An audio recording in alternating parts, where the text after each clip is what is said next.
Graça e paz, Pastor Davi.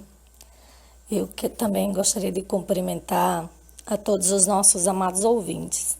Que a graça e a paz do nosso Senhor e Salvador Jesus Cristo alcance a sua vida nessa tarde. Vamos lá para João capítulo 10. Eu vou ler apenas o versículo 10, que diz assim: O ladrão vem senão a roubar, matar e destruir. Eu vim para que tenham vida e a tenham em abundância. Nós estamos falando sobre Jesus e entendendo que somente em Jesus nós podemos ter a verdadeira vida.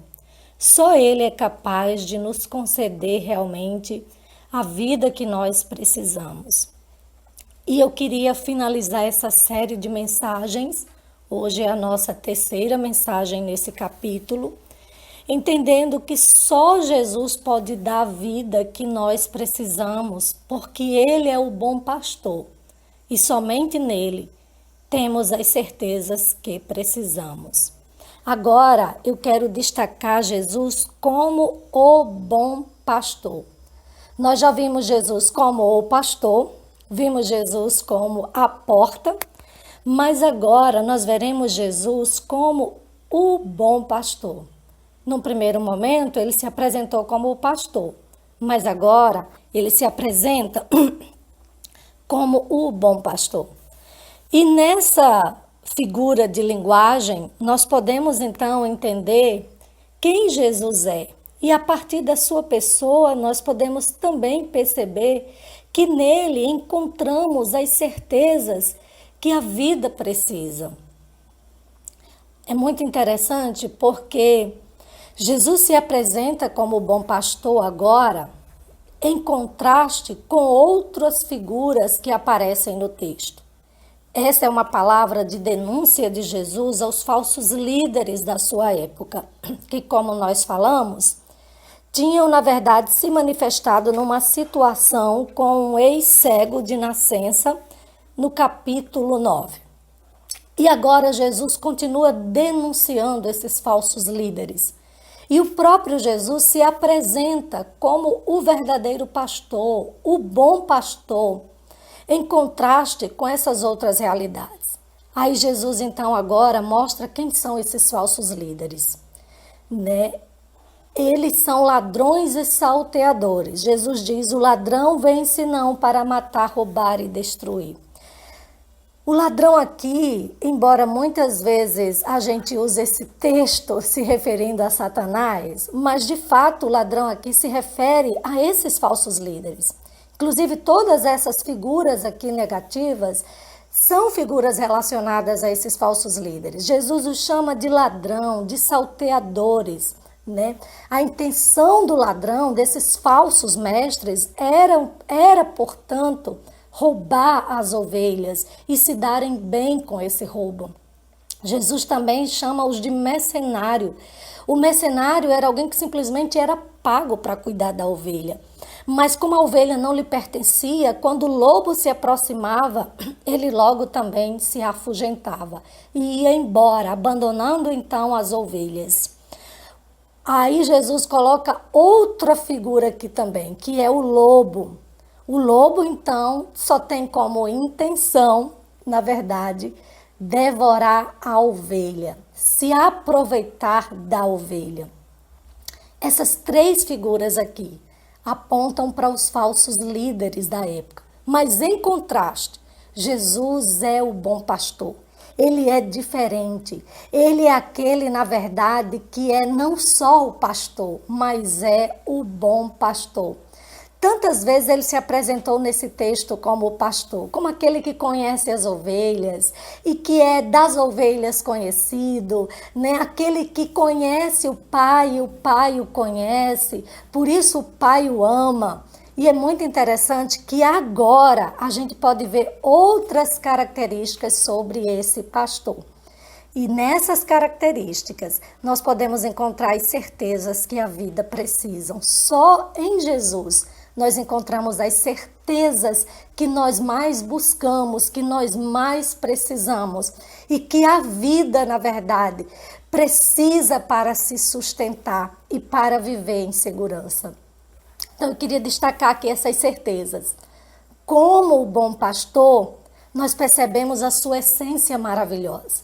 Ele é bom, ele é maravilhoso. E de um Deus bom, nós só podemos esperar a sua bondade. Ele não é qualquer um, ele não é só o pastor, ele é o bom pastor. Isso nos fala do seu caráter, isso nos fala da sua pessoa, isso nos fala da sua natureza gloriosa. Ele também diz que, como bom pastor, ele dá a vida pelas ovelhas. Ora, isso nos fala da sua morte redentora, da sua morte. Ele é o pastor que é capaz de se dar até a morte para salvar as suas ovelhas. E foi isso que Jesus fez. Jesus vai até a cruz para pagar o preço pelo pecado das ovelhas. Ele não é aquele que se aproveita das ovelhas, pelo contrário, ele é aquele que se dá em prol do benefício da ovelha, a salvação. Ele também diz que ele é aquele que dá a vida abundante, é a vida eterna. Aqui fala também da vida espiritual. Que vida abundante é essa que só o bom pastor pode dar? É a vida que nós desfrutamos em Deus, é a vida que nós recebemos de Deus. Aqui, na verdade, está tanto a vida eterna, como a vida neste lado também da eternidade. Mas aqui não fala de uma vida sem sofrimentos, sem dificuldades, mas é uma vida espiritual, essa vida transformada, essa vida mudada pelo bondoso Deus. Ele também se dá voluntariamente. Isso nos fala da sua disposição. Ele se entrega, ele não só dá a sua vida, mas ele se dá voluntariamente. Olha que disposição amorosa. Ele mesmo, na verdade, dá a sua própria vida pelas ovelhas. Ninguém o obriga, ninguém o empurra para fazer isso. Não é algo feito sob pressão, mas é algo feito com uma amorosa disposição. Ele também diz que toma a sua vida. Isso fala da sua ressurreição gloriosa. Ele é aquele que morre em nosso lugar, mas também ressuscita para que nós possamos ressuscitar também. A morte não é um fim, não é um fim em si mesmo e não é o fim para aqueles que esperam no bom pastor, para aqueles que estão abrigados no curral do bom pastor. Porque esse pastor é aquele que se entrega, mas é aquele também que ressurge dos mortos para garantir a nós também a ressurreição e a vida eterna. Então, nessa diferença onde Jesus se apresenta aqui totalmente distinto dos mestres da sua época, nós podemos encontrar de forma maravilhosa todas as certezas que a vida precisa. Ora, a vida precisa da bondade de Deus, a vida precisa de salvação, nós precisamos de vida abundante, precisamos também da sua entrega por nós e precisamos também da ressurreição de Cristo. Isso é tudo. Aqui concentra todas as riquezas que a vida precisa. Todas as certezas que nós precisamos estão em Cristo, portanto. São certezas que nada mais ou ninguém mais pode nos dar. Não encontramos em nenhum outro lugar. Nem na religião, nem na filosofia, nem na ciência, nem nos bens desse mundo, em qualquer coisa, na verdade, dessa terra. Só em Cristo encontramos as certezas que nós precisamos. Que você possa olhar para Jesus hoje como o bom pastor e se aconchegar nele e vir para o curral. Ele, na verdade, quer não só ser o bom, ele não é só o bom pastor, mas ele quer ser o seu bom pastor. Que você possa atender, então, o convite amoroso hoje desse bom pastor que te aguarda também para te pastorear, te dando todas as certezas que você precisa. Que o Senhor nos abençoe e dê-nos uma tarde maravilhosa na sua presença.